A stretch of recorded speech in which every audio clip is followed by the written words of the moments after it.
आप जीवन में कोई भी चीज एक खास दृढ़ता से नहीं कर पाते, तो ओम का रोजाना जाप आपके लिए वास्तव में रूपांतरकारी हो सकता है। यह समय के साथ विकृत हो गया।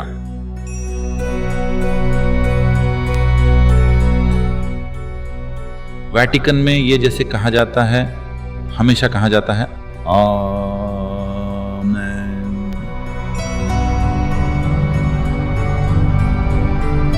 सैकड़ों लोग सिर्फ ओम का उच्चारण करके दवाइयों की जरूरत से पूरी तरह मुक्त हुए हैं।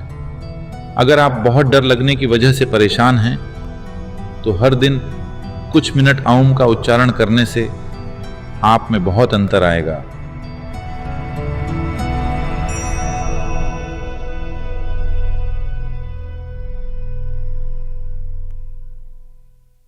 अगर आपको किसी तरह की ध्वनि का उच्चारण करना है जीभ का इस्तेमाल किए बिना, तो आप किन ध्वनियों का उच्चारण कर सकते हैं? मैं चाहता हूं कि आप प्रयोग करके देखें।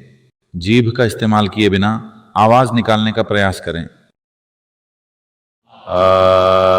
हां, निश्चित रूप से आप आ कर सकते हैं।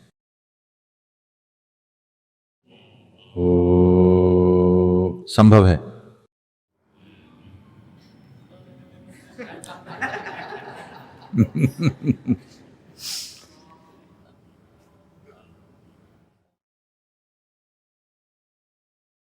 कुछ और?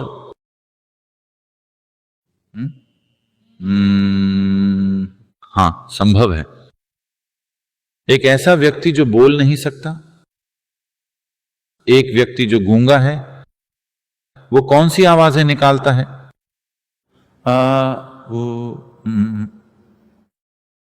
क्योंकि इन तीनों आवाजों के लिए आपकी जीभ का इस्तेमाल जरूरी नहीं है। देखिए, अगर आप बता दें तो आप सिर्फ 3 ध्वनियां निकाल सकते हैं, आ, ओ, आप जीभ का इस्तेमाल करते हुए जीभ को अपने तालू में अलग अलग स्थानों पर रखते हुए इन 3 ध्वनियों को मिश्रित करते हैं और बाकी सभी ध्वनियां पैदा करते हैं। अगर आप कलर टेलीविजन के बारे में कुछ जानते हैं, तो आपको पता होगा कि उसमें सिर्फ 3 मूलभूत रंग होते हैं। इन 3 रंगों का प्रयोग करते हुए आप ट्यूब पर हर संभव रंग देख पाते हैं। इसी तरह सिर्फ 3 मूलभूत ध्वनियां होती हैं। इन 3 ध्वनियों का इस्तेमाल करते हुए आप इन सभी दूसरी ध्वनियों को पैदा कर पाते हैं। जीभ बस इन 3 ध्वनियों को मिलाने में आपकी मदद करती है, कई जटिल तरीकों से। अब इन 3 ध्वनियों आ, ऊ, अन, मा को मूलभूत ध्वनियां या सर्वव्यापी ध्वनियां कहा जाता है, क्योंकि ये 3 ध्वनियां दूसरी सभी ध्वनियों का आधार हैं जिन्हें आप निकाल सकते हैं। अगर आप इन तीनों ध्वनियों का एक साथ उच्चारण करें तो आप क्या पाते हैं? ये ओम नहीं है।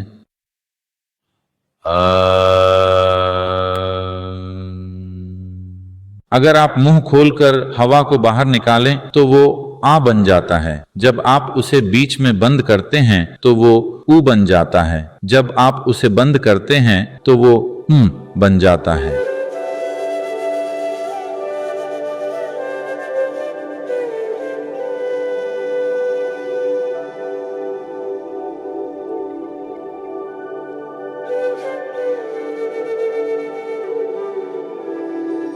लगभग कोई भी जीव ये 3 ध्वनियां निकाल सकता है। अगर आपके घर में कुत्ता या बिल्ली है, वे जम्हाई लेने पर क्या करते हैं?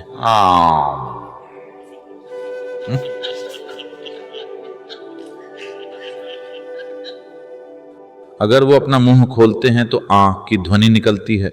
आधे में वो ऊ और बंद करने पर हो जाता है। तो ये 3 मूलभूत ध्वनियां हैं जो उन सभी दूसरी ध्वनियों का आधार हैं जिनका उच्चारण आप कर सकते हैं। उन्हें सर्वव्यापी ध्वनियां क्यों कहा जाता है? आज आधुनिक विज्ञान आपको बताता है कि समूचा अस्तित्व बस ऊर्जा का एक स्पंदन है। एक ही ऊर्जा अलग अलग रूपों में स्पंदित हो रही है जो उसे कई चीजों में बदल देती है। अगर समूचा अस्तित्व एक स्पंदन है तो जहां स्पंदन होगा वहां ध्वनि भी होगी, है ना? जहां स्पंदन होगा वहां ध्वनि भी होगी। तो यह संपूर्ण अस्तित्व ध्वनियों का एक जटिल मिश्रण है। ये एक तरह की ध्वनि है, वो दूसरी तरह की ध्वनि है। हर आकार की एक खास ध्वनि होती है। अगर आप ध्वनि को मापने वाले उपकरण ऑसिलोस्कोप में कोई ध्वनि डालें तो उसकी फ्रीक्वेंसी, विस्तार और ध्वनि के दूसरे आयामों के आधार पर वो एक खास आकार बनाती है। इसका अर्थ है कि हर ध्वनि से एक आकार जुड़ा होता है। इसी तरह हर आकार के साथ एक ध्वनि जुड़ी होती है।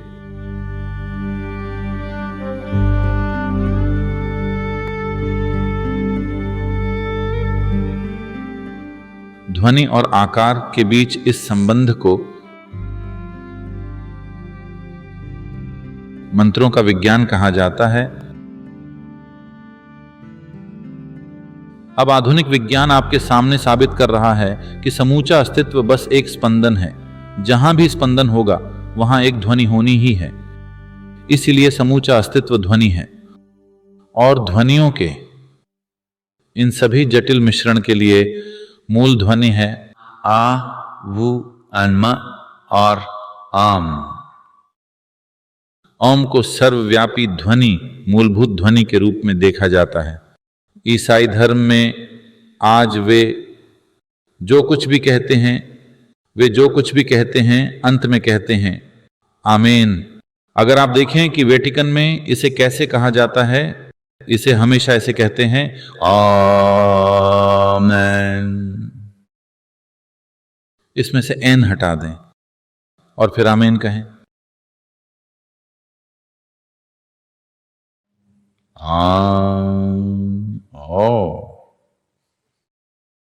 अगर आप इसे समझना चाहते हैं तो आप तमिल में भी इसका असर देख सकते हैं। उदाहरण के लिए राम, आप राम को जानते हैं, अयोध्या में जन्मे। जब वो दक्षिण आए, जब उन्होंने आंध्र प्रदेश और कर्नाटक में प्रवेश किया, तब लोगों ने उन्हें रामा कहा। फिर उन्होंने तमिलनाडु की सीमा पार की, वहां लोगों ने उन्हें कहा रामन। अगर कृष्ण तमिलनाडु आते हैं तो आप क्या कहेंगे? कृष्णन। अगर अर्जुन तमिलनाडु आते हैं तो आप क्या कहेंगे? अर्जुनन। अगर भीम तमिलनाडु आते हैं तो आप क्या कहेंगे? भीमन। तो जो भी तमिलनाडु की सीमा के अंदर आता है वो अनंत हो जाता है।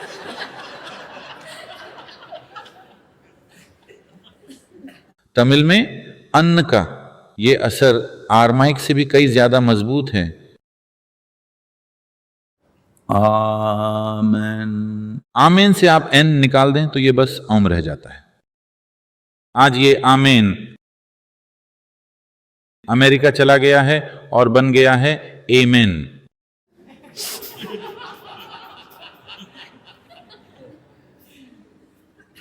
ये सब जो हुआ वो सांस्कृतिक और भाषाई विकृतियां हैं। उसी इलाके में जन्मे इस्लाम में भी उन्हीं सांस्कृतिक और भाषाई प्रभावों के कारण आमीन कहा जाता है। इन हटाकर आमीन कहें। ओह, वही ध्वनि। क्योंकि जहां भी कोई मनुष्य अपनी प्रकृति से मौन हुआ है, स्कूल में शिक्षकों द्वारा चुप कराने से नहीं, अपने कानों को बंद करने से नहीं, जब आप अपनी प्रकृति से मौन होते हैं तो ओम ध्वनि आपके सिस्टम में स्पंदित होगी। क्योंकि आपके भौतिक अस्तित्व के लिए मूलभूत ध्वनि ओम है। जब ओम स्पंदित होता है तो वो आपकी नाभि के ठीक नीचे से शुरू होकर आपकी नाक के सिरे पर खत्म होता है।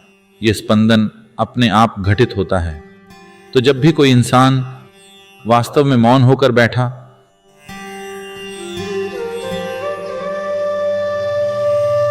जब उसके अंदर संपूर्ण मौन था, तो वो हमेशा जिस ध्वनि के प्रति जागरूक हुआ वो है आम।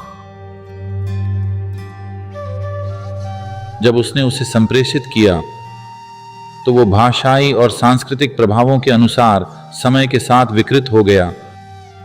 भारत में भी आम बन गया है ओम। यह ओम नहीं है।